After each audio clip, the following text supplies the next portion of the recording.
अस्सलाम वालेकुम everyone. I hope आप सब खैरियत से हैं। मेरा नाम हया फातिमा इकबाल है। मैं खुद भी फुल ब्राइट अलम हूँ और मेरे पास आज जो फुल ब्राइट वुमेन्स पॉडकास्ट में गेस्ट मौजूद हैं उनका नाम है डॉक्टर मुसर्रत अजहर।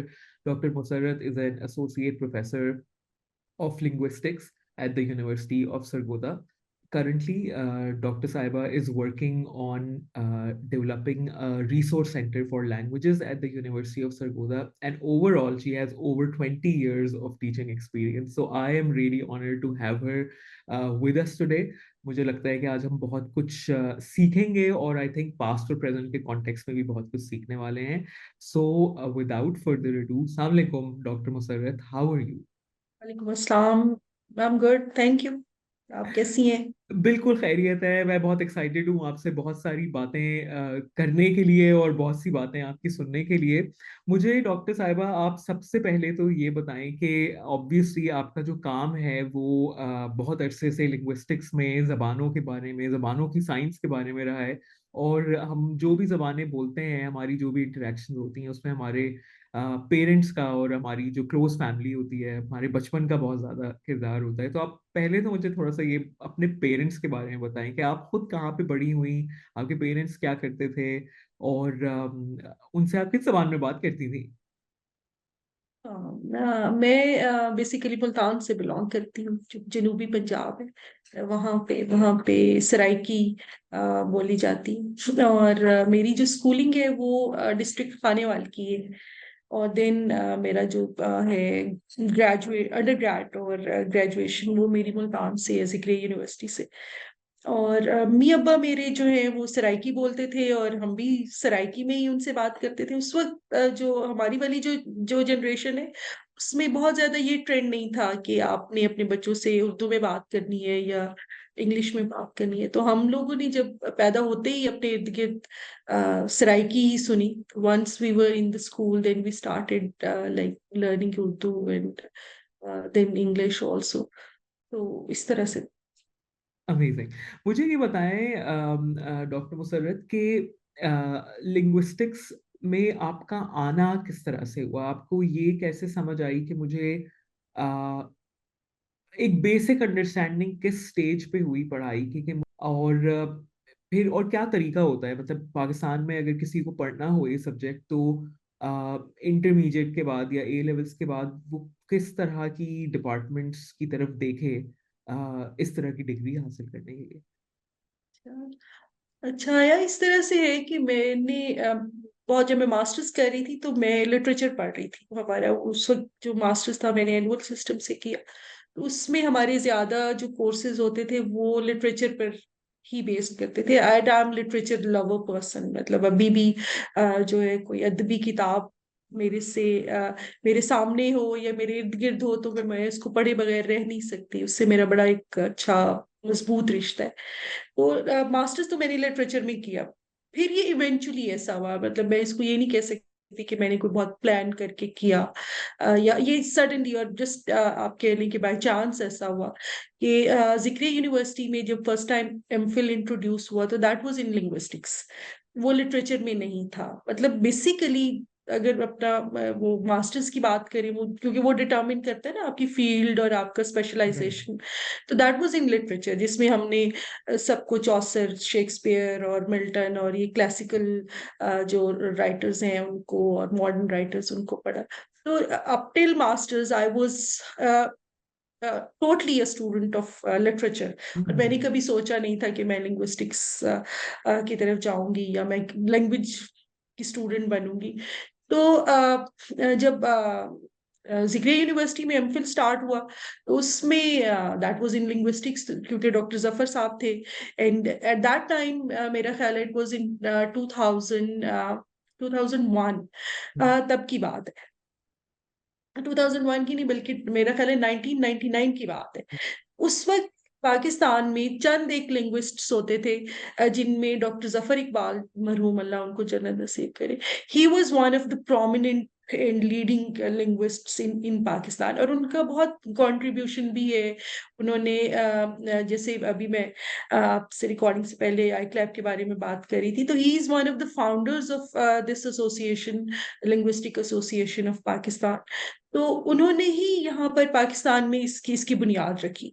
तो एमफिल स्टार्ट हुआ लिंग्विस्टिक्स में, तो पढ़ने का शौक तो था, तो why not go for linguistics even, कि अगर हो रहा है एमफिल तो करना है, पढ़ना तो है, तो लिंग्विस्टिक्स में ही कर लेते हैं। तो from then, like it was in 2000, it was in 1999 that I got admission in MPhil linguistics.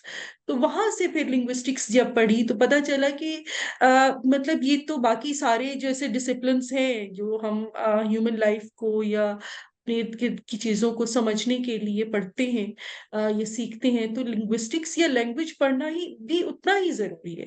मतलब फिर हम उसको रिलेट कर पाए कि अच्छा, जैसे बायोलॉजी हम पढ़ते हैं, तो हम उसमें ह्यूमन बॉडी स्ट्रक्चर उसको उसको समझने के लिए पढ़ते हैं, या अगर हम अदब पढ़ते हैं तो वो इंसानी रवैयों को पे पढ़ते हैं, फिजिक्स पढ़ते हैं तो वो और तरह की चीजें पढ़ते हैं, केमिस्ट्री, मतलब जिस तरह से आपके ये सारे डिसिप्लिन हैं, उस वक्त ये समझ आया कि लैंग्वेज को पढ़ना भी उतना ही जरूरी है।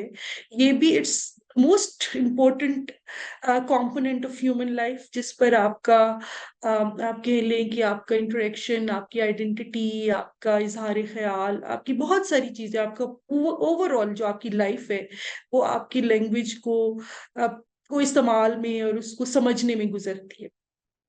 तो वहां से फिर ये जो लिंग्विस्टिक्स का जो सफर है वो स्टार्ट हुआ। अब जो है, आप देखें कि हमारी जो यूनिवर्सिटीज हैं, वहां पे बीएस से अंडर ग्रेड लेवल से ही आप लिंग्विस्टिक्स को स्टडी कर सकते हैं, मतलब यू कैन ऑप्ट फॉर वाह। Linguistics as a subject. और बहुत सारी ऐसी यूनिवर्सिटीज हैं जिसमें अलग से डिपार्टमेंट्स बन गए हुए लैंग्वेज और लिंग्विस्टिक्स के, जैसे हमारी अपनी यूनिवर्सिटी जो यूनिवर्सिटी ऑफ सरगोदा है, पहले हमारा डिपार्टमेंट कंबाइन था, यानी उसमें हम लिटरेचर और लिंग्विस्टिक्स दोनों ही एक ही डिपार्टमेंट में पढ़ा रहे थे। लेकिन अब जो है वो अलग से डिपार्टमेंट हो गया है।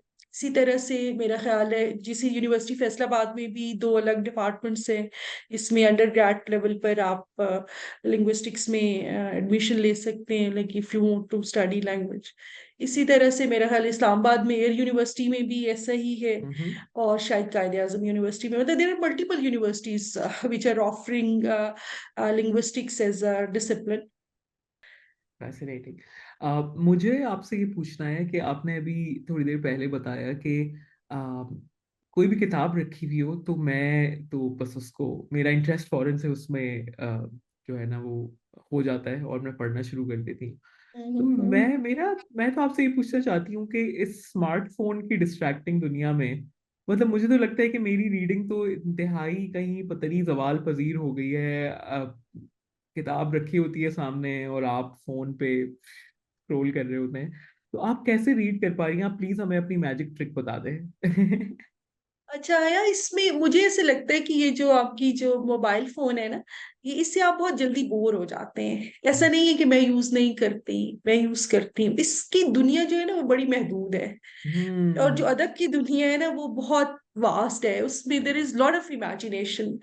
और ये नहीं, इसमें आप देखिए ना, आप स्क्रॉल करते जाए करते जाए करते जाए, ये इतनी फास्ट है कि आप कि कोई भी वीडियो जो है या कोई भी क्लिप जो है, it's not more than a few seconds.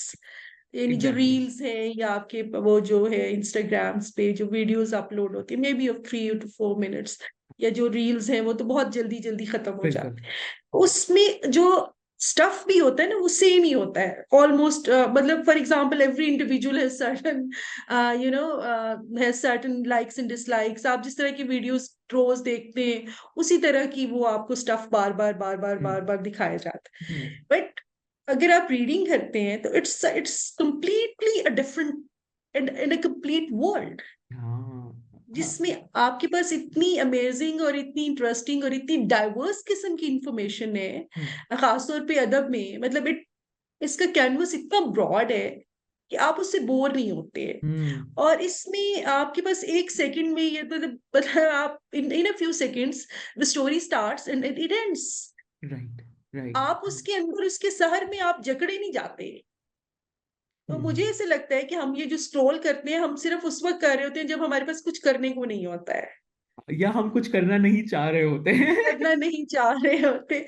मुझे मुझे मैं आपसे ये भी एक्सप्लोर करना चाहती थी डॉक्टर मुसर्रत, कि आपने आपको आपने अर्ली 2000s में पढ़ाना शुरू किया, तो 20 साल से ज़्यादा हो गए हैं, 2 दहाइयों से ज़्यादा का तजुर्बा है आपके पास टीचिंग का।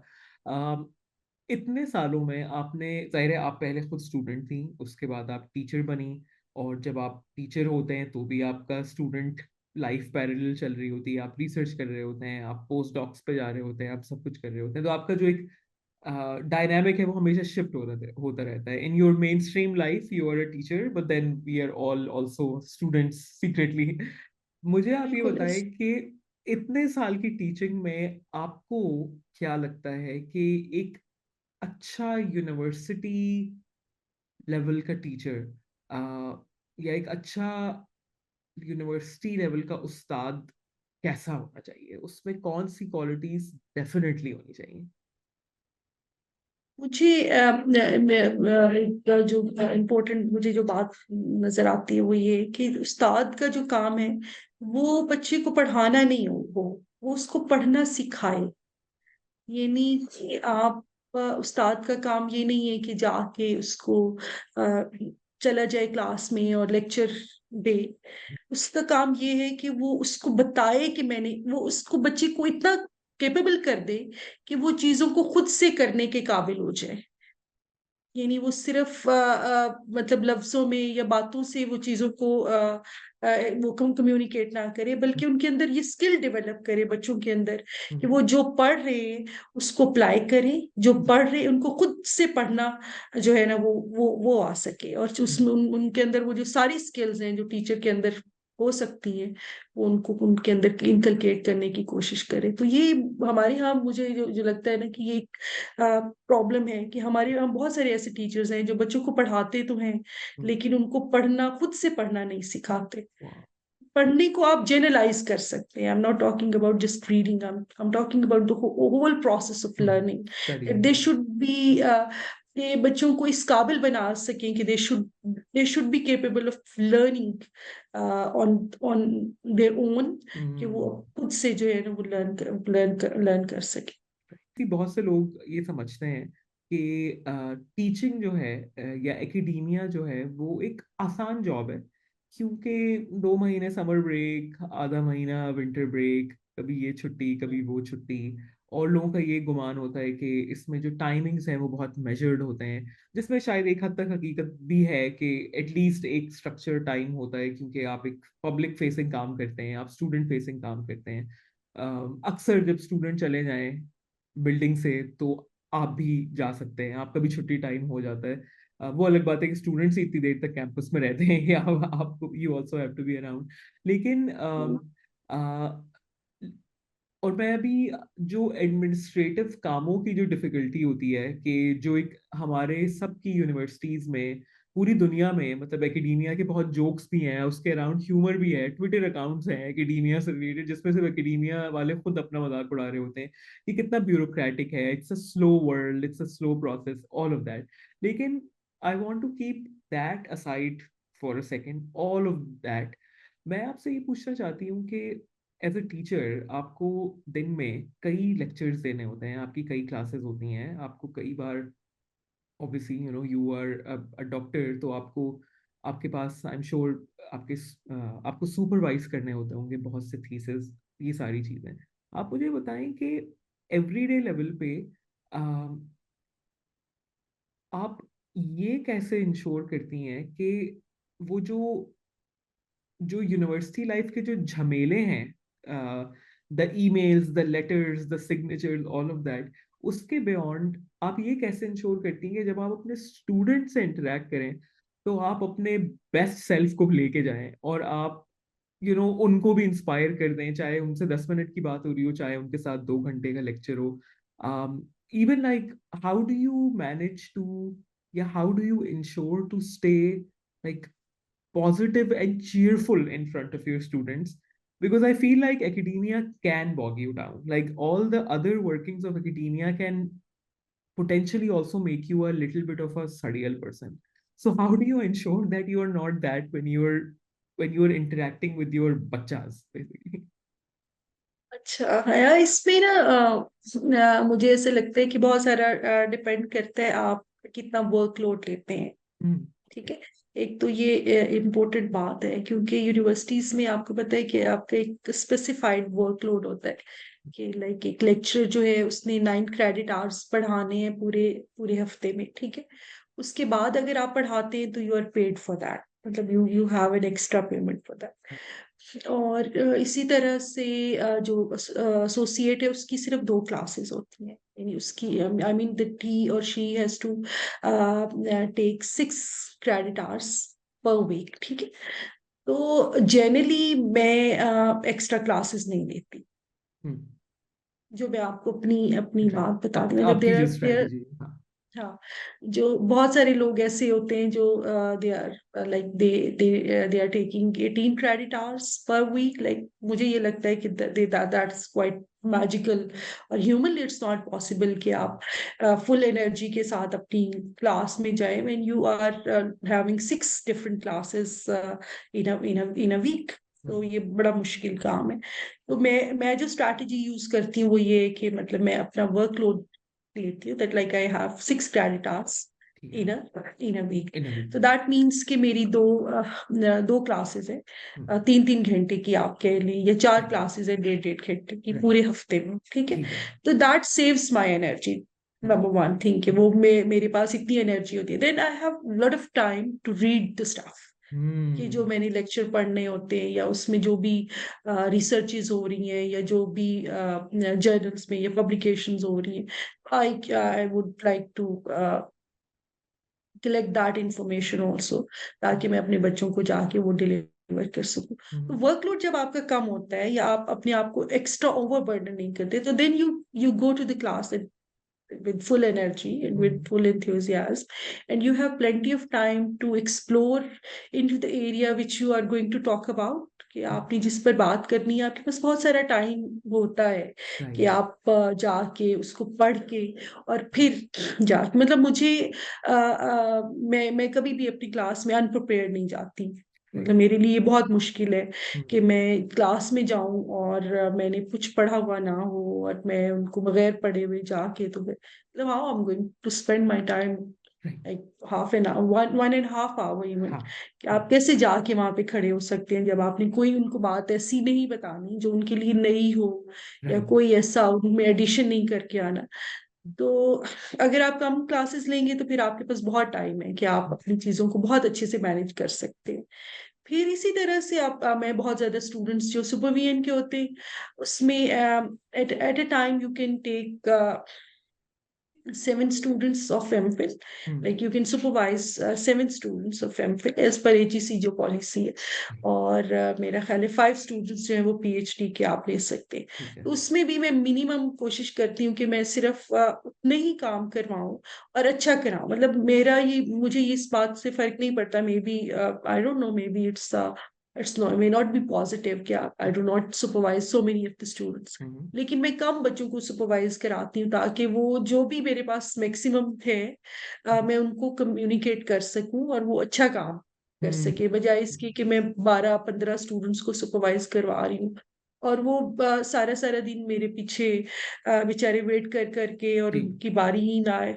So it's good if you are working on, if you're supervising 5 or 4 hmm. students and you are genuinely supervising them, then you have energy and you can read the stuff, you can explore the area prior to the right. meeting as well. फिर उसमें ही right. आपके पास बहुत सारी energy और stamina बच जाता है। तो डोंट हमारे यहाँ ये बड़ा बड़ा इशू है। और फिर इसमें क्योंकि प्रॉब्लम्स शायद टीचर्स के एंड पर भी नहीं है इतने, जो लोग बहुत ज्यादा क्लासेस लेते हैं या बहुत ज्यादा सुपरविजन लेते हैं, उसमें और इतनी ज्यादा सोशियो इकोनॉमिक और एकेडमिक इश्यूज हैं कि they have to take so many classes, like उनको करना पड़ता राइट। है इकोनॉमिकली अपने आप को स्ट्रेंथन करने के लिए। फिर और फिर वो उसकी जो आपकी आप कह रहे प्रमोशंस के इतने इश्यूज हैं, हम्म। अपना प्रोफाइल बेहतर करने के लिए, राइट। ये सारी चीजें जो हैं ये बहुत मैटर करती राइट। राइट। हैं। तो बिल्कुल। ये इस तरह से मैनेज या करती हैं। और मतलब लेकिन फिर आई थिंक की पॉइंट ये भी है कि आपके पास जो टाइम होता है वो फिर उसको आप खाली टाइम के तौर पे नहीं देखती, उस टाइम में आप अपने आप को इनरिच कर रहे होते हैं ताकि आप एक हाँ एग्जैक्टली। बेहतर लेक्चर के साथ जा सकें या हाँ बेहतर सुपरवाइजर के तौर पे आप सर्व कर सकें अपने स्टूडेंट्स। मैं फारिग नहीं बैठ सकती। मतलब मैं like I can not just, मतलब मुझे समझ नहीं आती, I can not have 10 minutes of layer जिसमें मैं कुछ नहीं कर रही। ओके। ऐसा नहीं हो हाँ सकता। हाँ हाँ। मैं बहुत ज्यादा क्यूरियस हूँ ये जानने में कि आपकी जो पीएचडी रिसर्च है आ, उसका क्या सब्जेक्ट था। वो मेरी थी पाकिस्तानी एकेडमिक राइटिंग पे, पाकिस्तानी इंग्लिश पे थी। उसमें भी हमारा एक इंडिजिनस जो पहलू है वो ज्यादा प्रोमिनेंट था। That what are the features, what are the linguistic dimensions of Pakistani academic writing के। पाकिस्तानी जो इंग्लिश है हम्म। उसके लिंग्विस्टिक फीचर्स क्या है as compare to the British English, British academic writing और ब्रिटिश इंग्लिश। तो देन आई मेड कंपैरिजन कि अच्छा, we have our own indigenous variety of English, and British have their own variety of English. In Pakistani English has its own complete features like syntactical, morphological, and lexical features, जिसको एक independent identity मिलनी चाहिए, या वो एक independent identity है। क्योंकि आप देखते हैं कि लैंग्वेज जो है वो इंग्लिश लैंग्वेज भी, जो पाकिस्तानी इंग्लिश है, it has been influenced by so many local languages. सही है। उसमें आपको बहुत सारे ऐसे वर्ड्स मिलेंगे जो हमारी लोकल लैंग्वेजेस से, हमारे कल्चर का पार्ट जो है, now they have become the part of English language which we use as Pakistani. मिसाल के हमारे तौर पे। कल्चरली, मिसाल के तौर पे अगर आप देखिए samosa, there hmm. is no word in samosa in British or American English, but we right. have samosa in in. Pakistani English. हाँ या हाँ। इसी तरह से बॉम गार्डनर ने या डॉक्टर मुबीना तलत ने, उन्होंने जब रिसर्च की initially, they worked on Pakistani English. उनमें उन्होंने बहुत सारे ऐसे वर्ड्स देखे जैसे चारपाई। There hmm. Is no equivalent word for charpai in American और ब्रिटिश इंग्लिश। अब जिसने एक अंग्रेजी में मजमून लिखना है या स्टोरी लिखनी है, देर इज द वर्ड चारपाई, तो उसने तो उसको यूज करना है। तो right. It is so much culturalised, it's so hmm. Much indigenised that we hmm. Have our own English ना। जैसे बाकी न्यूजीलैंड की इंग्लिश है, इंडियन इंग्लिश है, हम्म। या श्रीलंकन इंग्लिश है। तो Pakistan English in it self is an independent and indigenous variety. तो वो उसमें मेरा मेरा काम था कि एकेडमिक राइटिंग में हमारे कौन से फीचर्स हैं जो उसको डिस्टिंग्विश करते हैं बाकी दूसरी रजिस्टर से और ब्रिटिश इंग्लिश से। तो ये मेरा इंटरेस्टिंग। उस पर मैंने तो किया। पाकिस्तानी एकेडमिक राइटिंग में आपको क्या मतलब क्या ट्रेंड सामने आए, क्या लगा कि किस यानी लाइक जो एवरीडे एकेडमिक राइटिंग होती है उसमें मतलब क्या आर्गुमेंट ये है कि हम पाकिस्तानी इंग्लिश यूज कर रहे होते हैं, क्योंकि हमें तो लग रहा होता है कि हम पता नहीं कोई ब्रिटिश इंग्लिश यूज कर रहे हैं। नहीं अच्छा, इसमें भी हाँ। या बहुत सारे ट्रेंड्स जो है ना वो चेंज हुए हैं। अब लोगों अच्छा। ने इस चीज को अंडरस्टैंड करना शुरू कर दिया है। Maybe you might have notice, लेकिन you might have not notice even कि हम्म। आप देखें कि पहले जब हम बोलते थे तो there were certain stereotypical people, no no this you're saying things wrong, ये ऐसा तो नहीं प्रोनाउंस होता, वैसे होता है। तो ये ऐसा नहीं है ना। राइट। अब लोगों ने इसको सिमुलेट कर लिए कि नहीं ये ठीक है, आप राइट। पोएम को पोएम कह सकते हैं, पोम ना भी कहें तो कोई प्रॉब्लम नहीं खैर हो है। गई, कोई मसला तो नहीं है। शेयर हो, कोई मसला नहीं। तो हाँ। वो हमने इस चीज को रियलाइज कर लिया कि अच्छा ये ठीक है, but still there is lot lot of work that needs to be done. Like अभी हमने अपनी ग्रामर लिखने की जरूरत है, उसकी लेक्सिकल जो उसके वो है डोमेन है, उस पे काम करने की जरूरत है। मतलब हमें जब तक कोई ग्रामर उसकी डेवलप नहीं होती कि उसके ये रूल्स हैं या उसकी ये एक ये इसके स्टैंडर्ड स्ट्रक्चर्स हैं, हम्म। तब तक चीजें जो है वो स्टैंडर्डाइज नहीं होती। हम्म। So still we are in the process of standardization. We have worked on there are so many people who have worked on Pakistani English in different hmm. registers. So हम्म। लेकिन still it's needed that we should be working on the grammar of hmm. Pakistani English. In order to make it a standard variety, कि ये एक हम्म standard variety है, इसका ये structural pattern है, इसमें जो वो हमारे पार्ट्स ऑफ स्पीच है, या जो डिफरेंट उसके पैटर्न्स हैं, उसकी ये प्लेसमेंट्स है, उस हम्म पर हमें अभी काम करने की जरूरत है। And there are people who are working hmm. On Pakistani English, ये तो बहुत बहुत सारी फैसिनेटिंग यूनिवर्सिटीज। है। बहुत ज्यादा फैसिनेटिंग है। मुझे एक्चुअली मुझे दो चीजें जहन में आ रही हैं। पता नहीं इसको पाकिस्तानी इंग्लिश कहा जाएगा या ये बस मेरी कोई ऑड सी ऑब्जर्वेशन है जिसको मैं बिला वजह घुसा रही हूँ यहाँ पे। लेकिन उस दिन मेरे एक दोस्त ने पोस्ट किया हुआ था, ये put up an Instagram story के कि ये जो वर्ड है अफेक्टीज जो हम यूज करते हैं कि फ्लड अफेक्टीज, राइट? तो ऑब्वियसली जब आप अफेक्टिव टाइप करते हैं माइक्रोसॉफ्ट वर्ड में तो वो उसके नीचे एक लाल लकीर आ जाती है, वो कहते हैं कि ये लफ्ज नहीं है। लेकिन हाँ हाँ हाँ हम बहुत कॉमनली उसको यूज हाँ। करते हैं। तो मेरे दोस्त ने वो स्क्रीनशॉट लिखा हुआ लगाया हुआ था किसी डिक्शनरी, किसी ऑनलाइन डिक्शनरी का, कि अफेक्टीज का जो वर्ड है उसमें लिखा हुआ था कि this is a word use commonly in Pakistani English, used for hmm. Anyone affected by something. हाँ हाँ, द वन हु इज हाँ, अफेक्टेड बाय समथिंग। तो मतलब मुतासरीन का एक एक्चुअल जो है वो है कि अफेक्टी। मतलब मुझे बहुत मजे का हम्म। लगा और मतलब मुझे ये चीज इंटरेस्टिंग लगी कि मेरे दोस्त ने पोस्ट ये किया हुआ था कि I didn't know there was a thing called Pakistani English, इस तरह कह के उसने वो स्क्रीनशॉट जो है वो लगाया हुआ था। तो मैम अभी आपने अपनी पीएचडी की बात की, अब आप मुझे थोड़ा सा प्लीज ये भी बताएं कि आपका जो पोस्ट डॉक था वो आपने कब किया, कहाँ से किया? आप फुलब्राइट के एक प्रोग्राम पे गई थी, वो प्रोग्राम क्या इंटेल करता है? तो अपने पोस्ट डॉक एक्सपीरियंस के बारे में प्लीज बताएं। अच्छा, मैं visit Fulbright visiting scholar programme पे गई थी पोस्ट डॉक के लिए, और मैं गई थी टेक्सास A&M यूनिवर्सिटी कॉमर्स में। ठीक है, उसके लिए जो इट वाज ऑफ 1 ईयर। उसमें जब मैं अप्लाई कर रही थी, तो उसमें आपके पास दो ऑप्शंस होते हैं, like you have two choices. उसमें एक तो ये है कि आप एज अ टीचर भी साथ, मतलब you can combine basically, तो you go there for research, but you can also add up that you would like to teach over there, like you give a proposal that the area or the subject you feel that you are expert in. So you write a proposal to them that you won't be only doing research, hmm. but you would be teaching as well.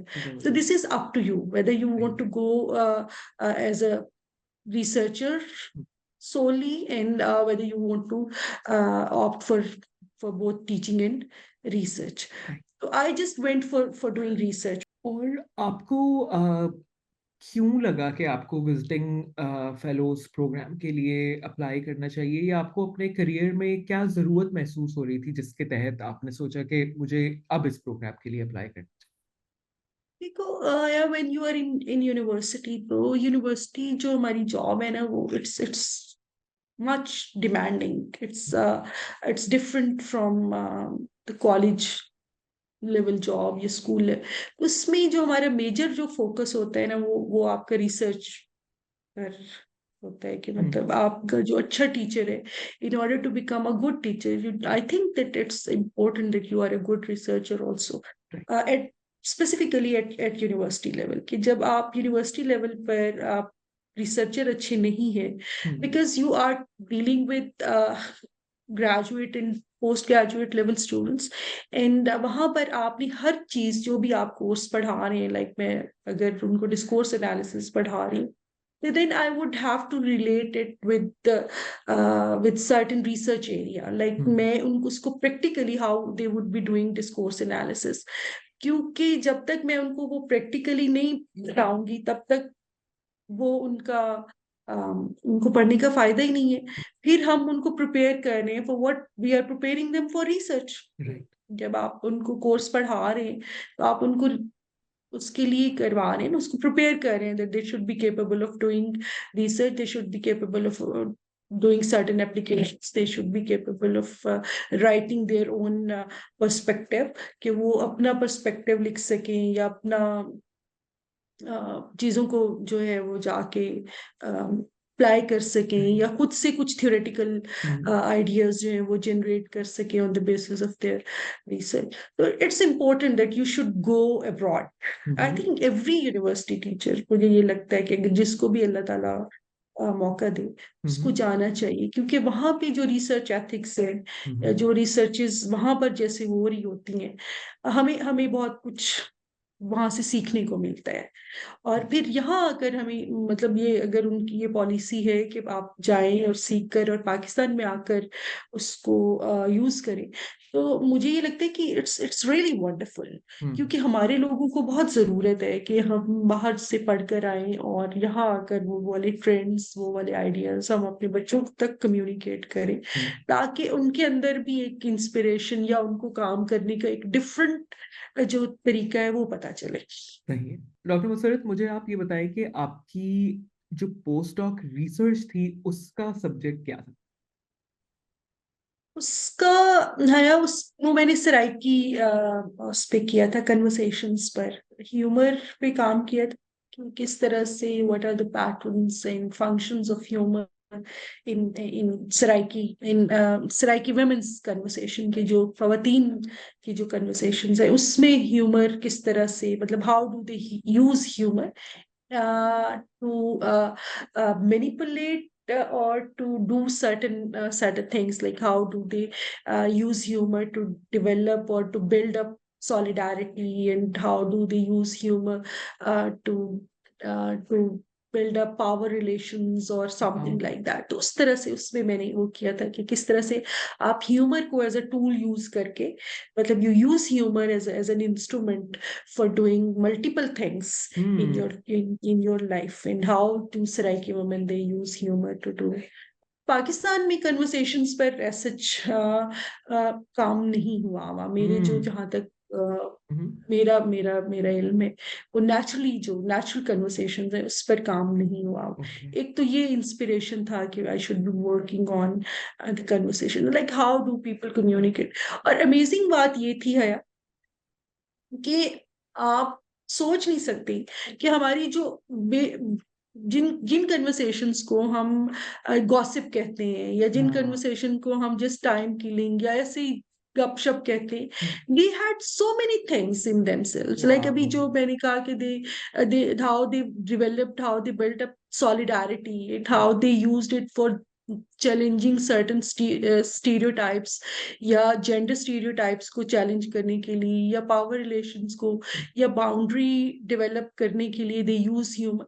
So that was so amazing for me that the talks or the conversations which we normally take for granted, और हमें ये लगता है हम्म, कि अच्छा ठीक है, मतलब हो रही ये तो हैं हम बातें। रूटीन की बात हाँ। है, but they are so powerful, वाह। they are so amazing, and they have so subtle messages in them that कि आप बजाय इसके कि हम वो जो एक डॉक्यूमेंट पर काम करें जिस पर हम 10 महीने बैठ के या महीना बैठ के सोचो विचार करके फिर वो लफ्ज ढूंढ ढूंढ के और हम्म कहते हैं कि इसमें ये लिखें, तो why not we should be working on right something that's natural, and right. that's actually what is shaping the society। यही हम्म, सारी चीजें हैं ना जो हमारी सोसाइटी को शेप अप कर रही हैं। एग्जैक्टली। तो तो फिर एक तो ये था कि मुझे I should be working on conversations, hmm, फिर सराइकी पे काम करना था कि सराइकी पे ही करें, क्योंकि भाई अंग्रेजी पे तो बहुत काम हो गया, और सही। हमारी अपनी जो रीजनल लैंग्वेजेस बिल्कुल। हैं हाँ। उन पे क्यों ना हम काम करें, जो बिल्कुल। हमारी आइडेंटिटी है, जो जो हमारी शनाख्त है, हम्म जिनसे हम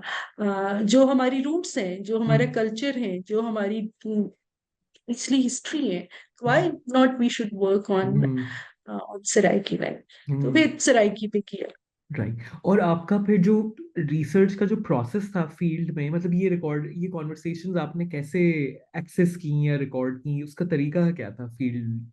अच्छा है, यही सबसे मुश्किल काम है, जो डेटा कलेक्शन है ना, राइट। वो सबसे मुश्किल काम है। वो उस इस वजह से कि हमारे हमारे यहाँ ना बहुत वो एक ये इस तरह का वो है नहीं ना, क्या क्या कल्चर नहीं है हम हम्म रिकॉर्डिंग्स वगैरह का। हम्म तो वो उसमें मैंने फिर ये किया कि जो मेरी फैमिलीज थी, I I invited them on tea. Hmm तो चाय पे बुलाया अपनी कजिन्स को। हाँ। तो वो फिर उनके साथ जो वो इनफॉर्मल हम्म गपशप हुई चाय पे, हम्म वो रिकॉर्डिंग्स की। हम्म, तो इस तरह से हुआ। फिर कुछ और भी, मतलब जो जिस पोस्ट डॉक की अगर मैं बात करी तो उसमें हम्म, फिर ये क्या थे, क्योंकि वो कोई 10 इस तरह की रिकॉर्डिंग्स की कि जिसमें उनको डिफरेंट ओकेजन्स पर डिफरेंट ग्रुप्स में हाँ। उनको बिठा के तो फिर और जाहिर है चाय भी उन पिलाई और डेटा भी कलेक्ट चाय और किया। डेटा का एक्सचेंज हुआ, लेकिन ऑब्वियसली उनको पता था कि वो रिकॉर्ड हो रहे हैं। और But they knew being recorded, but they were not sure about for what reason I hmm, was recording. कि उनको ये नहीं पता था कि मैं उसको क्यों रिकॉर्ड कर रही हूँ। हाँ, उनको पता था, और क्योंकि वो उसमें ये होता है कि अगर जब आप ये बता दें, for example if I had told them like they were being recorded for humour, humour, तो दे या might have been more humorous. Exactly, वो कोशिश हाँ, करते कि हम ज्यादा से ज्यादा ह्यूमर प्रोड्यूस करें, सही है, या वो हो सकता है कि वो थोड़ी कॉन्शियस हो जाती, या जी, वो उतना उसको उतना सटल और इतना नेचुरल ना हो सकता। तो right. they knew that they were being recorded, but they didn't know that what was the reason I was recording. How fascinating. अब क्या आपको, I mean obviously I don't want to make you like oversimplify something that is a post doc research, लेकिन for us lay persons, आप क्या एक तो जुमलों की मिसाल दे सकती हैं जो आपको बहुत स्ट्राइक किए हो, इन जो आपने डेटा कलेक्ट किया हो, like some sentences in Saraiki that actually were being used to do something completely different through humorous ways? आपको कोई मिसालें याद हैं अभी जो आप शेयर करना चाहें? जैसे हम लोग जो डेटा रिकॉर्ड कर रहे थे, तो उसमें मेरी कजन सी थी, जो जाहिर है हम फैमिली में तो आप पता है फ्रैंकनेस भी होती है। उसमें एक कन्वर्सेशन ऐसी थी जिसमें वो रिकॉल कर रही थी देयर व्हाट्सएप चैट। मतलब we had a family WhatsApp group okay. and of cousins, and they were recalling that how they were teasing the male members uh, of the group. तो उसमें वो वन ऑफ द उसमें ये हुआ कि किसी ने ये कहा कि they were talking about like husbands and their wives obligations to their husbands. तो उसमें किसी ने कह दिया कि आप तुम अपने शौहर की ना इताअत किया करो। तो अब दैट वाज समथिंग, वो शायद वैसे ही उन्होंने कह दिया। फिर उसको लेकर मतलब अब वो एक सीरियस टॉक को how they reframed it in humour, or how they did so many things with that humorous frame, और उस जो ह्यूमर आप कह लें कि उस ह्यूमरस फ्रेम में उन्होंने इतने सारे उसके उसमें काम किए कि मतलब उन्होंने खवातीन के साथ एक सॉलिडारिटी भी डेवलप की। उन्होंने मर्दों के साथ एक बाउंड्री रिलेशन भी डेवलप किया और उसको हाईलाइट किया। फिर उन्होंने वो जेंडर जो स्टीरियोटाइप्स हैं उनको भी हाईलाइट किया। उस फिर दे आर रिकॉलिंग के उसने कहा कि अच्छा मैं आख्या इताअत की होंदा है। अच्छा, तो उस दूसरे ने वो किसी लड़के ने कहा कि आपको तो पता होगा ये इताअत क्या होती है, तो ये तो शौहरों की इताअत होती है। तो उसने कहा कि अच्छा, एदा ताल्लुक शौहरा नाल भी होंदा है। So this was something like matlab that was that, that there is lot of humor, there is lot of irony, हाँ, and there is that pretended ignorance that she hmm, is just क्या pretending I don't know what is itat, and she's just decontextualizing this word itat right, from हाँ, from what is being। तो वो ये सारी चीजें थी। तो अच्छा ਇਹਦਾ ताल्लुक शौहरे नाल भी ਹੁੰਦਾ है। हाउ तो वो वंडरफुल। she was teasing तो the men and the way they were responding। तो ये आप देखिए कि ये एग्जाम्पल जो है कि इताअत क्या होता है, या इसका ताल्लुक शौहरों से भी होता है। तो अब आप इसमें देखिए कि तो जेंडर स्टीरियोटाइप्स भी हैं, उसमें बाउंड्री रिलेशंस भी हैं कि like you stand on the other side and we stand here, on this हाँ, साइड। हाँ, और फिर the women are collectively making fun of the men। तो they are exactly, building in a way solidarity. तो right, अब ये छोटी सी एग्जांपल है, but they are doing so many things with hmm, this. तो ये ह्यूमर जो है it's so powerful, amazing, amazing. और सो अमेजिंग एंड कि इट्स आप मतलब, बड़े बड़े काम हाँ, कर और हम कर सब लेते हैं। करते हैं ऑनेस्टली। हमें ये हाँ, सुन के सब मुझे भी याद आ रहा है कि मैंने कब कब ह्यूमर को इस्तेमाल करके अपना जगह नेविगेट की है, चाहे वो अपने काम पे हो, अपने घर में हो, अपने पेरेंट्स के साथ हो, अपने स्टूडेंट्स के साथ हो, हाउ डू यू से समथिंग। बिल्कुल। फिर आप कहते हैं मैं तो मजाक कीता सी। मैं क्या, आप ओ मतलब मैं तो मजाक कीता सी। दैट्स आपको तो, इट। आपको पता ही है जो मैं तो मर्जी हूँ ही आप फनी करिए। शख्स। मैं तो हूँ ही इस तरह, बस। आपको पता नहीं है। Amazing, this is fascinating. आप सोचती किस जबान में? ये खुद भी नहीं पता। पता नहीं, मैंने कभी सोचा नहीं है यार कि किस जबान में सोचती हूँ। रियली? आप अपने आप से नहीं बात करती मतलब? क्योंकि हर कोई नहीं करता वैसे करती जनरल। हूँ, बहुत सारी करती हूँ। Maybe I think in Urdu और इंग्लिश में भी, और इन हाँ हाँ, सराइकी, ऑल थ्री। जिस सब चल रहा असल है। में मुझे, हाँ मुझे एक होती है कॉन्टेक्सचुअल कोड स्विचिंग। हम्म। तो मुझे ऐसा लगता है कि आप जिस कॉन्टेक्स्ट के बारे में सोच रहे होंगे, probably you are thinking in the same language. Like interesting. for example, if I'm thinking about something about my family, तो हो सकता है कि मैं अपनी वो सराइकी में सोच रही हूँ। हम्म Maybe I'm talking about my sisters and cousins hmm. with whom I communicate in Saraiki. तो हो सकता है मैं सराइकी में सोचती हूँ, but I have never thought about it कि मैं किस में सोचती हूँ। Interesting, okay. आप किस में सोचती हैं? मैं उर्दू में सोचती हूँ। मैं उर्दू उर्दू में में, सोचती और बड़े दो डिफरेंट आंसर्स है। मैं उर्दू में सोचती हूँ अगर मैं किसी चीज को प्लान कर रही हूँ, या मैं ये सोच रही हूँ मुझे ये करना है, ये करना है, ये करना है। लेकिन अगर मैं अपने आप को कोई चीज समझा रही हूँ, इफ आई एम हूँ। टॉकिंग टू माई सेल्फ, तो वो मैं अंग्रेजी में कर रही होती हूँ। तो वो, हाँ, हम्म। तो काफी, यानी कि अगर अपने आप से कोई इमोशनल लेवल की बात हो रही है, या अपने किसी लाइफ के प्रॉब्लम को या किसी उसको सुलझाने की बात हो रही है कि ये जो किया है अब इस पे क्या करना है और ये क्या हो गया है, वो सब अंग्रेजी में हो रहा होता है। लेकिन planning, logistics, everyday matters are dealt hmm. With in Urdu है।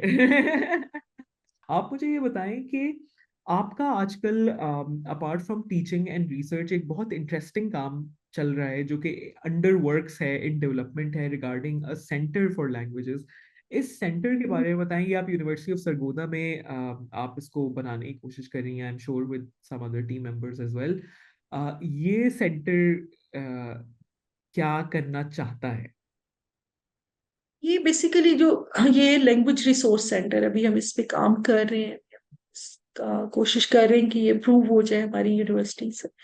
तो उसमें ये है कि हम एक कोपस बेस्ड लैब बनाएंगे, जिसमें हमारी जो मुख्तलिफ जबानें हैं अपनी, पाकिस्तान की, जिसमें सराइकी है, पंजाबी है, या सिंधी है, बलूची है, यानी जो अगर हमें लोग मिल जाते हैं इस पे, तो हम उसका जो बहुत डेटाबेस है, या उसका उसका जो कोपस है, वो हम उस लैब में अवेलेबल होगा बच्चों के लिए, कि वो उस पर डिफरेंट रिसर्चेस जो है वो कर सकें, कि वो किसी भी जबान में, सराइकी पे, पंजाबी पे, या उर्दू पे, या सिंधी पे, यानी as depending on the availability of the experts, के हमारे पास अगर कोई और जबान से भी एक्सपर्ट्स आते हैं, लिंग्विस्ट्स आते हैं, तो हम उनको भी ऐड करेंगे। तो वो बेसिकली एक ये लैंग्वेज रिसोर्स सेंटर होगा, जिसमें हम हमारी जो मकामी जबानें हैं, जो पाकिस्तान की लैंग्वेजेस है, उनके कोपरास जो है वो अवेलेबल होंगे, जिस पर रिसर्चर्स जो है वो अपने इनके लिंग्विस्टिक फीचर्स पर काम कर सकेंगे। एक तो ये, दूसरा उसका एक पर्पस ये भी है कि ये जो इंग्लिश के हवाले से अगर हम देखें, तो इसमें बहुत सारे ऐसे कोर्सेज जैसे टीसोल है या सेल्टा है, जो पूरे पाकिस्तान में, आप पाकिस्तान से बाहर आप देखेंगे, जब बाहर जाने के लिए, और लैंग्वेज टीचिंग के हवाले से बहुत बड़ी मार्केट है। आप यूएई जाएं, या आप सऊदीया, या बाकी दूसरे जो कंट्रीज हैं गल्फ के या यूरोपियन कंट्रीज में, इंग्लिश लैंग्वेज टीचर्स के हवाले से एक बड़ी डिमांड है। तो टिसोल या सेल्टा, इस तरह के प्रोग्राम्स हम लोगों का इरादा है कि वो उसमें हम ऑफर करेंगे, ताकि लोग जो है यहाँ से एक वैलिड सर्टिफिकेट लेकर जाए, और वहाँ पर उनको जॉब अपॉर्चुनिटीज में, जॉब उसमें हंटिंग में, या अपॉर्चुनिटीज में कोई बहुत ज्यादा प्रॉब्लम ना हो। उनके पास जब वो सर्टिफिकेट होगा, तो obviously they can be easily hired, और उनको लोग आसानी से जॉब्स जो है वो मिल सकती हैं। तो ये है इसके पर्पस, खास तौर पे रीजनल लैंग्वेजेस के हवाले से, क्योंकि इसमें जीसी यूनिवर्सिटी फैसलाबाद में वो लोग पंजाबी पे बहुत काम कर रहे हैं। उन्होंने पंजाबी पे वर्ड नेट डेवलप किया है, और इसी तरह से यूईटी लाहौर में उर्दू पे काम हुआ हुआ है। तो मैं चूंकि सराइकी पे काम कर रही हूँ, पहले भी मैंने इस पे काफी सारा काम किया है, कुछ हमने इसका कोपस ऑलरेडी डेवलप किया हुआ है, और वर्डनेट भी हम इस प्रोसेस में है सराइकी वर्डनेट डेवलप करने के लिए। तो फिर इस वजह से फिर मुझे ये था कि चूंकि सराइकी भी एक मेजर लैंग्वेज है, मतलब it's one of the prominent languages और fourth most widely use spoken language है, और पाकिस्तान से बाहर भी बहुत सारे मुल्कों में समझी जाती है और बोली जाती है। Why not we should be working on this language as well. फिर उसको हम ओपन रखेंगे कि सिर्फ सराइकी नहीं, पंजाबी भी और उर्दू भी, और इसके हम डेटाबेसेस डेवलप करेंगे ताकि उसके लिंग्विस्टिक्स पर या लैंग्वेजेस पर भी हम काम कर सकें। जब आप कोपस कहती हैं तो कोपस का क्या मतलब होता है? Corpus is a huge amount of data that is machine readable. हम्म। कि आप जिस उस स्कोपस मतलब इट्स फॉर्म ऑफ डेटा, बहुत ज्यादा डेटा जिसको मशीन की मदद से आप उसको एक्सप्लोर कर सकते हैं, जिसको कंप्यूटर पढ़ सकता है, उसको हम उसके। तो अगर हम सराइकी जबान का कोपस क्रिएट कर रहे हैं तो हम सराइकी जबान के वर्ड्स कलेक्ट कर रहे हैं ताकि वो मशीन रीडेबल हो जाए, ऐसा या नहीं? जी, उसमें सिर्फ वर्ड्स नहीं, बल्कि उसमें वर्ड्स तो एक आइसोलेटेड टर्म है ना, उसमें हम जैसे सराइकी की टेक्स्ट्स हैं, जैसे न्यूज़पेपर है, उसको इकट्ठा करके, और फिर इसी तरह से सराइकी के जो रिसाले हैं या उसके शायरी है या नसर है, लिटरेचर से भी वो डेटा कलेक्ट करके, इसी तरह से फिर रिलीजियस जो एसेज होते हैं या एकेडमिक एसेज होते हैं वो हमने इकट्ठे किए हैं। मतलब हमने जो कॉपस अभी तक डेवलप किया है वो तकरीबन 8 मिलियन वर्ड्स का है। उसमें 8 मिलियन वर्ड्स में हमने न्यूज़पेपर्स इकट्ठे किए हैं। वसेब न्यूज़पेपर है उधर मुल्तान से पब्लिश होता है, वो हमने मेरा ख्याल है कि पिछले 4-5 सालों के वो हमने कलेक्ट किए। उनको हमने टेक्स्ट फॉर्मेट में डेवलप किया है। उसके बाद हमने जो पोइट्री है, फिक्शन है, या सराइकी में एसेज हैं, या रिलीजियस जो राइटिंग्स होती हैं वो है, तो उस पर हमने फिर वो कलेक्ट किए। तो वो सारा उसको मिला के जो डिफरेंट रजिस्टर्स है उसमें हमने वो सारा वो कलेक्ट करके उनका एक कॉपस डेवलप किया है कि जिसपे आपका दिल करे आप रिलीजियस लैंग्वेज पर काम कर सके, आप सराइकी लिटरेचर पर काम कर सके, उसकी लिंग्विस्टिक एस्पेक्ट, आप सराइकी न्यूज़पेपर पे काम करना चाहे आप उस पे कर सकते हो। तो राइट। अभी हम कुछ उसमें कन्वर्सेशंस भी, क्योंकि कन्वर्सेशंस का जो प्रॉब्लम होता है उसमें अभी कुछ सॉफ्टवेयर्स ऐसे डेवलप हुए में जो आपकी कन्वर्सेशंस को भी रीड करके उनका भी कोपस ओके। डेवलप वो भी बना देते हैं। तो हम कोशिश कर रहे हैं कि हम सराइकी का इस तरह से भी उसमें ऐड कर दें कि ताकि वो स्पोकन भी और रिटन हमारे पास डेटाबेस आ जाए, इस पर राइट। हम काम कर सकें। सही है। और जाहिर है कि मतलब यानी सेंस मुझे इसकी ये लग रही है अपनी बेसिक समझ में कि जब एक रिटन डेटाबेस आता है तो लोगों के लिए उसको स्टडी करना ज़्यादा आसान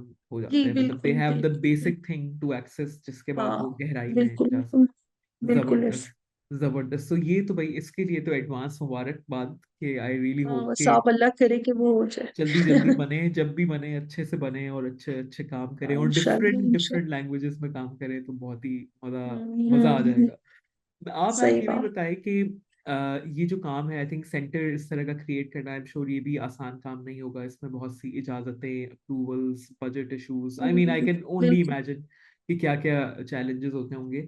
मुझे आपसे जनरली भी क्या कहते हैं पूछना है कि एज अ वुमन एकेडमिया में आपको एवरीडे लेवल पे, स्ट्रक्चर इंस्टीट्यूशनल लेवल पे, स्ट्रक्चरल लेवल पे किस तरह की मिसोजिनी नजर आती है और किस तरह आपको सिस्टम रिग्ड नजर आता है अगेंस्ट वुमेन? आप जाहिर है आप यहाँ तक पहुंची हैं तो ऐसा नहीं है कि पीएचडी करने की इजाजत नहीं है औरतों को, लेकिन आपको कौन सी चीजें लगती हैं जो अभी भी एज अ वुमन आपकी दस्तरस से बाहर है, जो मर्दों को एकेडमिया में पाकिस्तान में आराम से मिल जाती है? जो उसमें ऐसा है हया कि मुझे maybe I am wrong, it's not limited to academia only. Pakistani जो कल्चर है ओवरऑल उसमें हर जगह ही आपको ये मसाइल जो है वो नजर आएंगे वुमेन के हवाले से। क्योंकि हमारी हमारी जो कुछ कल्चरल कंस्ट्रेंट्स हैं उसमें हमारा जो वुमेन है, लड़कियां, उनकी अब अपब्रिंगिंग बहुत डिफरेंट तरीके से होती है। अगर आप देखिए ना, हमारी जो जनरली हमारी जो फैमिलीज हैं, जो एक आम कॉमन फैमिलीज है, उसमें खातून को या लड़की को उतनी आजादी या उतना सोशल एक्सपोजर कह ले नहीं होता जितना कि लड़कों को होता है। और वो फ्रॉम द डे वन होता है, ये वो ऐसा नहीं है कि वो कहीं किसी स्टेज पर जाके। तो वो जनरली ऐसा होता है, और लड़कियों से ये एक्सपेक्ट किया जाता है कि they are not say blunt, they are not straightforward, they are not as much social as the boys are. तो वो लड़कियां बेशक कोई रिस्ट्रिक्शन ना भी हो, यानी घर वालों की तरफ से, फैमिली की तरफ से ना भी हो, तो हमारा कल्चर ही इस तरह से है कि हम खुद ही थोड़ा सा रिस्ट्रिक्टेड हो जाते हैं to for certain unconscious reasons, या जिनको हम शायद लफ्जों में ना बयान कर सके। But the girls are less mobile, they are less social, they are less extrovert. तो वो ये हमारे जो कुछ कल्चरल इश्यूज है जो जो रहेंगे।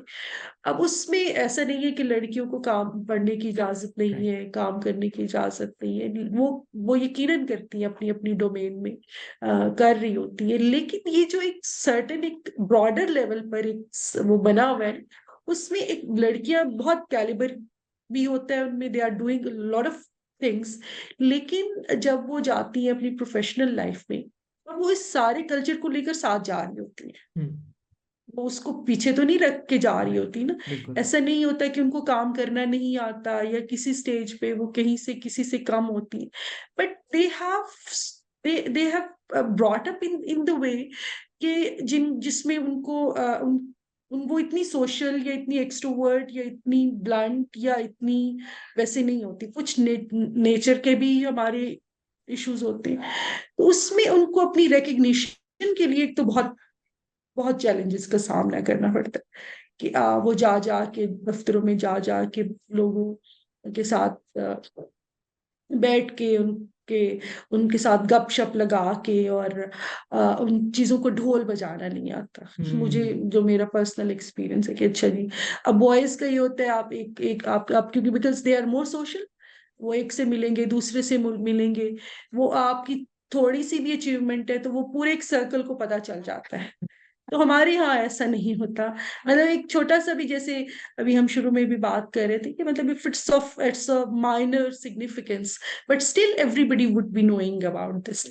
But a girl, because she has been brought up in the way, because she is less social, या फिर उसको अगर उसकी आप देखिए बहुत सिग्निफिकेंट भी अचीवमेंट हो, तो वो शायद उस तरह से उतनी रिकग्नाइज नहीं होती है। वो खुद भी फिर एक अंडर और प्ले करती हैं शायद। सॉरी मैंने आपकी बात करी, मुझे लगता है कभी कभी खुद भी औरतें अपनी अचीवमेंट्स को अंडर प्ले कर रही होती हैं। हाँ, आ, वो उनको शायद वो उस तरह से बिल्कुल सही कह रही हैं आप, वो आपको क्योंकि उनको सिखाया शायद जाता नहीं है ना कि आइडिया। अपने बारे में बात नहीं करनी, ज्यादा सुकून से बैठे हो, हाँ अपनी तारीफें करने की हाँ जरूरत हाँ नहीं है, ज्यादा हाँ मत हाँ, समझो अपने आप एग्जैक्टली को, ये सब। एग्जैक्टली। हमारे यहाँ I don't know, maybe या maybe it's a universal phenomena, आदमी शुरू से ही अपने आप को एक सुपीरियर कॉम समझता है। हम्म।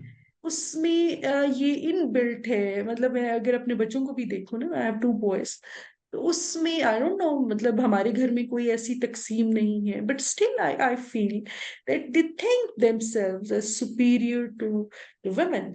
लाइक उनको ये लगता है कि ये जो है ना, खवातीन जो है, they are of less intellect, उनके अंदर इतना वो इतनी समझदार नहीं है। मतलब I don't know for what reasons, hmm. कि बॉयज के अंदर ये एक सोच होती है कि ये तो इतनी काबिल नहीं है जितना मैं। वाह। तो घर में तो आपको ये चीजें आपको मैटर नहीं करती हैं, क्योंकि आपके पेरेंट्स होते हैं, आपको वो हम्म। चीजें वो उसको बड़ा ही बैलेंस लेकर चल रहे हैं। लेकिन बाहर जब आप जाते हैं ना एक प्रोफेशनल लाइफ में, तो उसमें मर्दों के लिए, हमारे यहाँ के जो आदमी है उनके लिए हम्म। बड़ा मुश्किल है कि हम्म। वो किसी खातून को किसी खातून को एक्सेप्ट कर सकें हम्म। कि अच्छा उसमें भी इतना टैलेंट हो सकता है, या उसमें इतना कैलिबर हो सकता है, और she can be this much competent. तो this is unbearable for them. हमारे जो एक वो एक बनाया हुआ है जहन के बॉयज जो हैं they are more competent, they can handle each and everything, वो हर तरह की सिचुएशन को वो हैंडल कर सकते हैं। उनके पास they have decision powers, what is they can decide, they can implement their decisions, and the girls and the women cannot. तो ये एक जो जो थॉट है उसमें फिर खवातीन को पसंद भी नहीं किया जाता और बर्दाश्त भी नहीं होता कि कोई खातून आ गया है। तो ये एक जो मेंटालिटी है ना, उसकी वजह से खातून को भी बहुत ज्यादा इश्यूज चैलेंजेस फेस करने पड़ते हैं, क्योंकि वो हर जाहिर है वो अब उसके सगे तो होते नहीं है, Right. दे आर मतलब दे आर कंपेटिटर्स। तो वो उनसे ये भी नहीं बर्दाश्त होता कि अच्छा ये कोई खातून हमसे किसी न किसी तरह से आगे चली जाए। Third thing is that men are more manipulative as compare to women. मुझे ऐसा लगता है, maybe I am wrong, but आदमी जो है वो ज्यादा मैनिपुलेटिव होते हैं। मैंने बहुत सारे बड़े बड़े आदमियों को आराम से झूठ बोलते हुए देखा है, माजरत के साथ। मतलब वो हमें कुछ कह देते हैं, आगे जाके चीजों को और तरीके से मैनिपुलेट करते हैं, तो और तरीके से बोल देते हैं। मतलब अब आप देखें कि आप यहाँ भी कुछ बोल रहे हैं, आगे जाके आप झूठ कर रहे हैं या उसको मैनिपुलेट कर रहे हैं फैक्ट्स को, तो वुमेन में not be this much manipulative. उसका नतीजा ये है कि आपने देखा होगा कि जितनी भी हाई पोजीशंस हैं उसमें सारे आदमी। आपको 15 में से एक खातून नजर आएगी, 10 में से एक खातून नजर आएगी। कहीं पे भी आप मीटिंग्स होती हैं, आप देखते हैं रोज हमारे सोशल मीडिया पे जो कैबिनेट्स की मीटिंग्स हो रही होती हैं, कोई ऑफिशियल मीटिंग्स हो रही होती हैं किसी भी इंस्टीट्यूशंस की, how many women are there, and do you think that they are less capable? No, they are not. Because and I think that they are more hardworking, क्योंकि they are more hardworking, they have more potential, because they are doing a lot of things simultaneously. Like they are managing their household, they are managing their families, they are managing their kids. They are equally competent in their research, they are equally competent in their teaching, and they are equally competent in managerial tasks. Right. ऐसा नहीं है कि they are not capable, but बिल्कुल। Still you won't see them at high positions. इन दो जो पहुंच भी जाती हैं उनको भी इतना वो मतलब आई वोंट गिव यू मतलब I won't name the person, but I have seen so many women that who were vice chancellors, VCs थी, लेकिन they could not be that much influential, या वो चीजों को उतना जल्दी प्रोसेस नहीं करवा सकती थी जी, अपने जो टास्क थे या अपनी जो मैनेजमेंट की चीजें थी, एज कंपेयर टू मैन। सही। सो इन द ऐसे light of all of this, मेरा आपसे आई थिंक फाइनल सवाल ये है, in the light of this मेरा आपसे सवाल ये है कि जो भी औरतें काम पे निकलती हैं, या वो औरतें भी जो घर में होती हैं और उनके ऊपर बहुत जिम्मेदारियां होती हैं, पूरे घर के माइक्रो मैनेजमेंट से लेके ये इंश्योर करना कि उनकी बेटी हो या बेटा हो उसकी अच्छी तरबियत हो सके, उनकी अच्छी परवरिश हो सके। um, आप what life lessons would you want to give all Pakistani women? मैं उनको यही मतलब मुझे ये लगता है कि आप दूसरों को उतनी स्पेस दें कि वो आपके सरों पर चढ़ के नाचे नहीं। खवातीन जो है वो बहुत स्पेस देती हैं लोगों को, जहां पर आपकी अपनी इंटेग्रिटी आ जाए आप उससे उसको बचाएं, और दूसरों को उतनी स्पेस दें कि वो आपकी इंटेग्रिटी को नुकसान ना पहुंचाए। आपका बहुत शुक्रिया, thank you so much for taking out so much time for all of us. और मैंने तो भाई बहुत इंटरेस्टिंग चीज़ें भी सीखी हैं, I think some really solid life lessons also have been learned and इंशाल्लाह विल बी अडॉप्टेड। तो बहुत शुक्रिया आपका, थैंक यू। बहुत शुक्रिया, थैंक यू हया।